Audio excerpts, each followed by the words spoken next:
शिकायत हो जाई। लेकिन बतौलस क्या बतौलस?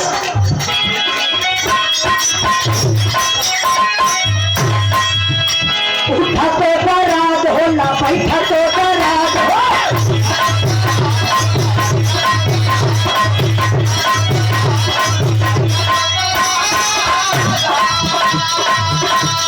तारा नीला कैया कैया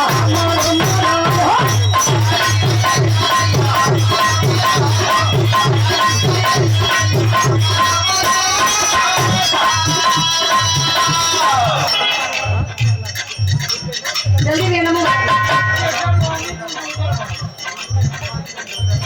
दिलीप के शर्मानी बुलडोजर बाबा के तरफ से।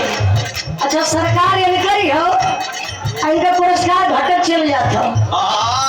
अरे तो 70 रुपया खर्चा कर ले हम। अच्छा 70 रुपया का कमाल हो। बहुत बहुत धन्यवाद आपसे भाई लोगों के नमस्कार प्रणाम। बल्कि कहना बा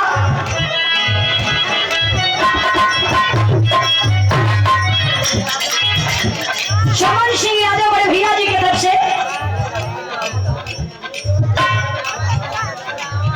अच्छा बुलडोजर बाबा समाजवादी में आ गई, बधाई हो, धन्यवाद हो। ये पुरस्कार देके सम्मान के लिए 100 रुपए का पुरस्कार सब भाई के नमस्ते प्रणाम। वो बोले के बाद भैया बोले के बाद बड़े भैया विकास यादव रुपया पैसा मिली तो कमेटी वाले भाई लोगों से भी हाथ जोड़ पे। यमान का दुकानदारी हो, अक्सर ही दुकान हमान के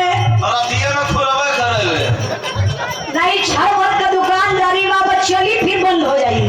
जब चलत के चले दिया लोग कहीं सह रहिया। हमारे विकास भैया के तरफ से 21 रुपए का पुरस्कार बहुत बहुत प्रणाम।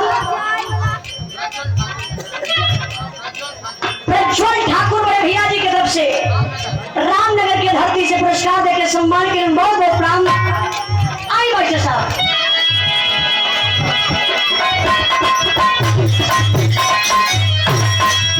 उठा तो रात है ना बैठा तो रात हो।